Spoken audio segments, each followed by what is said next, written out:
ప్రభు పేరిట మీ అందరికీ వందనాలు. ఇంతటి అవకాశం ఇచ్చిన ఆ దేవాదేవుడికి హృదయపూర్వక వందనాలు చెల్లిస్తున్నాను. గత కొంతకాలం నుంచి పరిశుద్ధాత్మ దేవుడు మొదటి సమూయేలు గ్రంథము 7వ అధ్యాయము ద్వారా కొన్ని వచనాల ద్వారా మనతో మాట్లాడుతున్నాడు. కనుక ఈ మాటలు విని విడిచిపెట్టకుండా అనేక మందికి షేర్ చేద్దాం. ఈ రోజున పరిశుద్ధాత్మ దేవుడు మొదటి సమూయేలు గ్రంథం 7వ అధ్యాయము ద్వారా కొన్ని వచనాలు నిన్న గత వారం మాట్లాడాడు. ఏ విధంగా ఇశ్రాయేలు ప్రజలు ఫిలిష్తీయులను ఓడించారు. మిస్పా అనే ప్రాంతానికి ఎక్కడైతే మందసం పోగొట్టుకున్నారో, ఏ స్థలములైతే మందసం పోగొట్టుకున్నారో, ఎప్పుడైతే ఆ మందసము పోగొట్టుకున్న తర్వాత వాళ్ళు ఎంతో బాధపడ్డారు, ఎంతో వేదన పడ్డారు, ఎన్నో కష్టాలు అనుభవించారు, ఎన్నో శ్రమలు అనుభవించారు. అయితే ఈ మిస్పా ప్రాంతాన్ని దేవుని మందసం వెళ్ళగానే వీళ్ళకి ఏమి లేదంటే ఓయి సమాధానం లేదు, నిద్రపోత శాంతి లేదు, లేచి నీ ఏమీ లేదు. దేవుని ప్రార్థింపు. ఎప్పుడైతే సేవకుడైన ఓయి సమూయేలు నిద్రపోత లేచి వాళ్ళకి నీ మంచి దేవుని మార్గంలో నడిపించడానికి, దేవుని మార్గంలో నడిపించడానికి సేవకుడు ఏం చేశాడంటే వాళ్ళందరినీ ఏకము చేసి మిస్పా అనే ప్రాంతమునికి వచ్చి అక్కడ దేవుని ఎక్కడైతే మనం పోగొట్టుకున్నామో అక్కడనే దేవుని ఆరాధిద్దాము, మొట్టమొదటిగా మనకున్న పాపాలన్నీ తీసేసుకుందామని చెప్పి వాళ్ళందరినీ బలపరిచాడు సేవకుడు. అయితే ఈ రోజున పరిశుద్ధాత్మ దేవుడు మొదటి సమూయేలు గ్రంథము 7వ అధ్యాయము 11వ వచనము ద్వారా కొన్ని వచనాల ద్వారా మాట్లాడుతున్నాడు. ఇశ్రాయేలు మిస్పాలో బయలుదేరి బెతక్కు వరకు ఫిలిష్తీయులు తరిమి హతము చేశారు. ఎప్పుడైతే దేవుడు ఆ ఇశ్రాయేలు ప్రజల మీదకి ఫిలిష్తీయుల దండు వచ్చిందో అప్పుడు ఉరుములు మెరుపులు రావటంతో వీళ్ళందరూ ఏం చేశారంటే ఇశ్రాయేలు కూడా బలాన్ని పొందుకున్నారు. దేవుడు మనకు సహాయం చేస్తున్నాడనే ధైర్యం వాళ్ళకి వచ్చి ఇప్పుడు వాళ్ళు కూడా యుద్ధం చేయటానికి వెళ్ళి ఫిలిష్తీయులు తరిమి హతము చేశారంట. బెతక్ వరకు, ఎక్కడి వరకు? బెతక్రు వరకు ఫిలిష్తీయులు తరిమి హతము చేశారు. అయితే 12వ వచనంకి వచ్చేసి అప్పుడు సమూయేలు ఒక రాయిని తీసి, అంటే యుద్ధంలో విజయం వచ్చింది, సమూయేలు ఒక రాయిని తీసి మిస్పాకు షెకెనుకు మధ్య దాన్ని నిలిపి ఇంతవరకు యెహోవా మనకు సహాయం చేసినని చెప్పి దానికి ఎబినేజరు అని పేరు పెట్టాను. ఎబినేజరు అనగా సహాయకుడు అని అర్థం. మొట్టమొదటగా ఇక్కడ దేవుని వాక్యము ద్వారా పరిశుద్ధాత్మ దేవుడు మనతో మాట్లాడుతున్న ఏమిటంటే ఇశ్రాయేలు ప్రజలు మొట్టమొదటగా ఓడిపోయారు. ఎందుకు ఓడిపోయారు? పాపం ఉండటం వల్ల ఓడిపోయారు. ఎలా ఓడిపోయారు? పాపము ఉండటం వల్ల ఓడిపోయారు. పరిశుద్ధత కోల్పోవటం ద్వారా ఓడిపోయారు. కానీ ఇప్పుడు ఎలాగున్నారంటే పరిశుద్ధతలోకి వచ్చారు. వాళ్ళు సేవకుడు వాళ్ళని పరిశుద్ధతలోకి నడిపించాడు. ఈరోజున దేవుని వాక్యం ఏమని సెలవిస్తుందండి? సంఘములో ఉన్న సేవకుడైనా విశ్వాస అయినా ఎవరైనా సరే మన పాపాలను విడిచిపెట్టుకున్నప్పుడు దేవుడు సహాయం చేస్తాడని ఈ వాక్యము తెలియపరుస్తుంది. అందుకే అక్కడ సమూయేలు ఒక రాయిని తీసి మిస్పాకు షెకెనుకు మధ్య దాన్ని నిలిపి, షెకెనుకు మధ్య నిలిపి ఇంతవరకు యెహోవా మనకు సహాయమును చేసినని చెప్పి దాన్ని ఎబినేజరు అని పేరు పెట్టాడు. ఎబినేజరు అనగా సహాయకుడు అని అర్థం. మనకి నిజంగా ఎప్పుడు సహాయం వస్తుంది? ఈ రాత్రి కాల సమయంలో పరిశుద్ధాత్మ దేవుడు చెప్తున్నాడు, మనకి ఎప్పుడు సహాయం వస్తుందంటే దేవుని మాట విని నడిచినప్పుడే మనకు సహాయం వస్తుంది. నీవు పరిశుద్ధ గ్రంథాన్ని పట్టుకొని వాక్యము చదివినంత మాత్రాన, ప్రార్థన చేసినంత మాత్రాన, పాటలు పాడినంత మాత్రాన నీకు సహాయం దొరకదు. ఎందుకంటే నీవు ఎలా ఉండాలంటే పరిశుద్ధతలోకి రావాలి. నీ మధ్యన దేవుడు ఉండాలంటే నీ హృదయం ఎలాగ ఉండాలంటే పరిశుద్ధతలో ఉండాలి. నీ హృదయం ఎలాగ ఉండాలంటే కఠినముగా ఉండకూడదు. నీ హృదయం ఎలాగ ఉండాలంటే జాలి కలిగిన మనస్సు ఉండాలి. దేవుడి యొక్క గుణగణాలు ఉండాలి. ఈరోజున పరిశుద్ధాత్మ దేవుడు చెప్తున్న మాట ఏంటంటే మన హృదయం ఎలాగుంటుంది? హృదయ శుద్ధి గల వారు ధన్యులు, వారు ఎవరిని చూస్తారు? దేవుని చూచెదరని వాక్యం సెలవిస్తుంది. మన హృదయము శుద్ధీకరంగా ఉంటే మన ఆలోచన శుద్ధీకరంగా ఉంటే అప్పుడు నీకు సహాయం వస్తుంది. ఎబినేజరు అనగా ఏంటి? సహాయకుడు. దేవుడు నీకు సహాయం చేయాలంటే నువ్వు ఎలా ఉండాలి? దేవుని చెప్పిన మార్గంలో ఉండాలి. యవ్వనస్తుడైనా, చిన్న బిడ్డలైనా, పెద్దవాళ్ళైనా, ఎవరైనా సరే ఆయన చెప్పిన మార్గంలో నడిస్తేనే నీకు సహాయం వస్తుంది. అంతకుముందు ఇశ్రాయేలు ప్రజలకు వచ్చిందా? వాళ్ళ కన్నీరు కార్చారు, ప్రార్థన చేశారు, అన్నీ చేశారు, రాలా. ఎప్పుడైతే సమూయేలు ప్రవక్త ఇదిగో మీ పాపాన్ని విడిచిపెట్టి మీరు దేవునికి ఏదైతే తప్పు చేశారో దాన్ని పూర్తిగా విడిచిపెట్టి పూర్ణ హృదయముతో పరిపూర్ణంగా దేవుని వైపు తిరిగినప్పుడు నీకు సహాయం వస్తుంది అని చెప్పారు. ఇప్పుడు ఈ సేవకుడు చెప్పినట్టు వీళ్ళు సేవకుడు చేస్తున్నాడు, ఇక్కడ ఇంకెవరు చేస్తున్నారు? ఇశ్రాయేలు ప్రజలు కూడా చేస్తారు. ఎందుకని? వాళ్ళకి భయంకరమైన శ్రమలు ఏర్పడినాయి. తినటానికి తిండి లేని పరిస్థితి, కుటుంబం అంతా కరువుతో అల్లాడిపోయింది. దేవుని మందసం వెళ్ళిపోగానే అక్కడ ఏమని చెప్పింది ఆ తల్లి? దేవుని ప్రభావం వెళ్ళిపోయిందని చెప్పింది. ఏమని చెప్పింది? దేవుని ప్రభావం వెళ్ళిపోయిందని చెప్పింది. అంటే దేవుని యొక్క కృప వెళ్ళిపోయిందని చెప్పింది. ఈ రాత్రి కాల సమయంలో పరిశుద్ధాత్మ దేవుడు ఏమని చెప్తున్నాడంటే, ఎబినేజరు అనగా సహాయకుడునని అర్థం. ఏమనగా? ఎబినేజరు అనగా సహాయకుడు. మనం ఎప్పుడైతే పరిశుద్ధతలోకి ఉంటామో, ఎప్పుడైతే దేవుని మార్గంలో నడుస్తామో అప్పుడు మనకి సహాయం వస్తుంది. అప్పుడు దాకా మనకు సహాయము రాదు. నువ్వు ఎంత ప్రార్థన చేసినంత మాత్రాన ఇశ్రాయేలు ప్రజలు ఏం చేశారు? ఎంత ప్రార్థన చేసినంత మాత్రం వాళ్ళకి సహాయం వచ్చిందా? రాలేదు.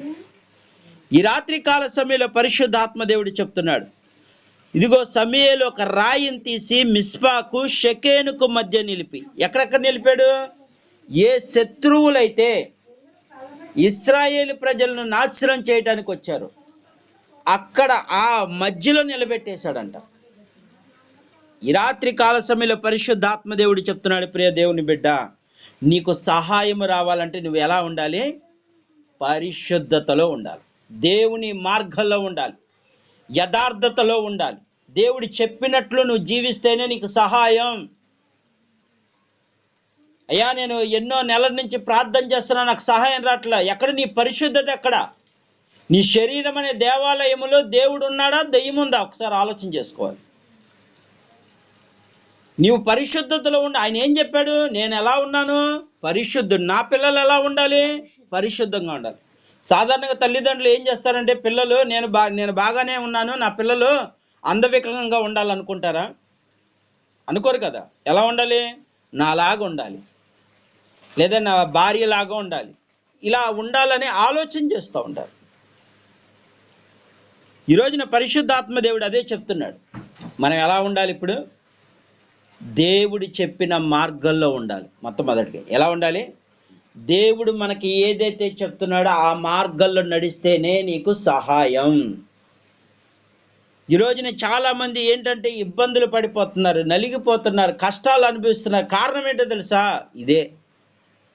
ఇశ్రాయేలులాగా వాళ్ళు ప్రార్థన చేస్తున్నారు కానీ పాపాన్ని వదిలిపెడతలేదు. ఈ రాత్రి కాల సమయంలో పరిశుద్ధాత్మ దేవుడు నీతోనూ నాతోనూ అందరితో మాట్లాడుతుంది ఒక్కటే, పాపాన్ని విడిచిపెట్టాలి. మన పాపాన్ని విడిచిపెడితే గాని దేవుడు మనతో ఉండడు. ఈ రోజున దేవుని వాక్యము సెలవిస్తుంది, ప్రియది, నీకు సహాయం రావాలంటే నీలో పాపము ఉండకూడదు. నువ్వు ఏ పాపం చేస్తున్నావో విడిచిపెట్టే, అప్పుడు నీకు సహాయం వస్తుంది. అప్పుడు నువ్వు ప్రార్థన చేయి. దేవుడు ఏమంటున్నాడంటే అప్పుడే చెప్తున్నాడు.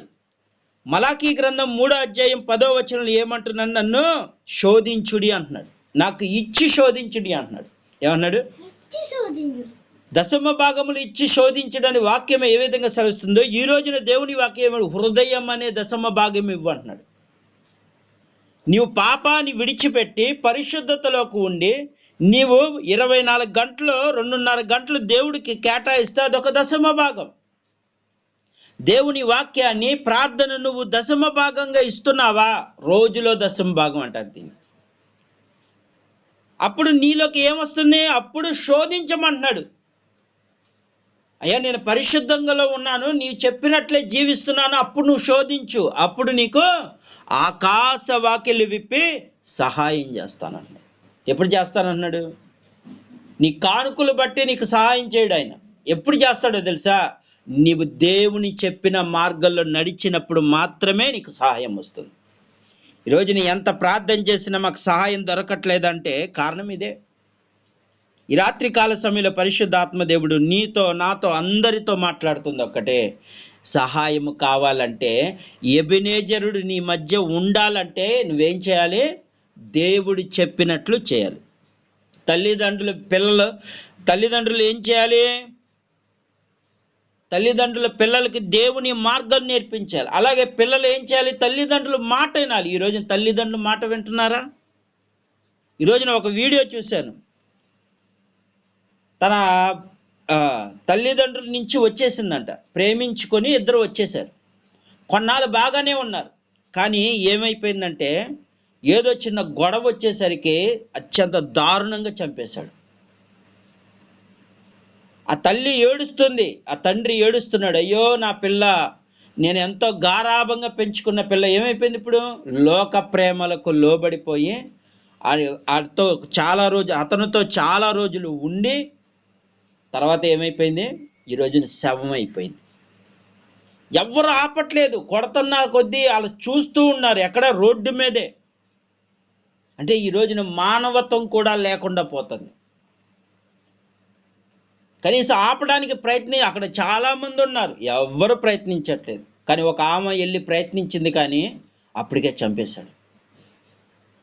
ఎంత దారుణమైన స్థితిలో ఉన్నారంటే ఈ రోజున సమాజం పిల్లలకి ఏం నేర్పుతుందంటే, ముందుగానే దేవుని మాటలు నేర్పించుంటే నిజమైన ప్రేమ, లోక ప్రేమ కంటే దేవుని ప్రేమ శ్రేష్టమైన నేర్పించుంటే ఈ రోజున ఆ పిల్ల చనిపోయేది కాదు. వయసు కూడా 16 సంవత్సరాలు.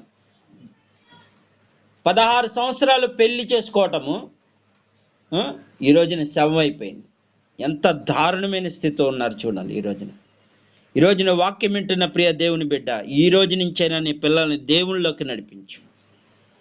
గడియలు సమీపిస్తున్నాయి, మూర్ఖత్వంగా తయారైపోతున్నారు. బంగ్లాదేశ్లో ఒక వ్యక్తిని భయంకరంగా చంపేశారు.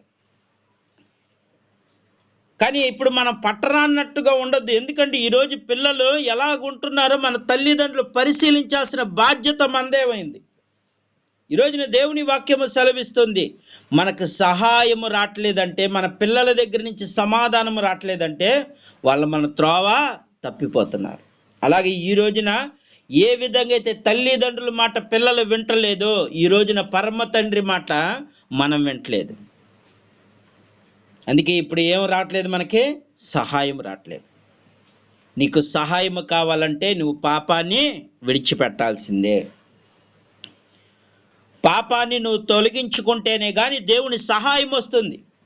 ఇశ్రాయేలు ప్రజలు కొన్ని వేల మంది చచ్చిపోయారు, వాళ్ళు అప్పుడు పశ్చాత్తాపడలేదు. కానీ ఎప్పుడైతే సమూయేలు ప్రవక్త చెప్పాడో మనం పశ్చాత్తాపడదాం. చేసిన తప్పులు మిస్బాలో మనం ఎక్కడైతే మనము ఏ యొక్క మందసాన్ని పోగొట్టుకున్నామో అక్కడికే వెళ్ళి దేవుణ్ణి కన్నీటితో ప్రార్థన చేద్దామని చెప్పి ఉపవాసం ఉండి శరీరాన్ని నలకొట్టుకొని వాళ్ళు విజయాన్ని పొందుకున్నారు. ఈరోజున తల్లిదండ్రులు బిడ్డల కోసం ఉపవాసము ప్రార్థన చేయలేకపోతున్నారు. కుటుంబం కోసం ఉపవాస ప్రార్థన వల్ల ఏమవుతుందంటే కట్లు విప్పబడతాయి.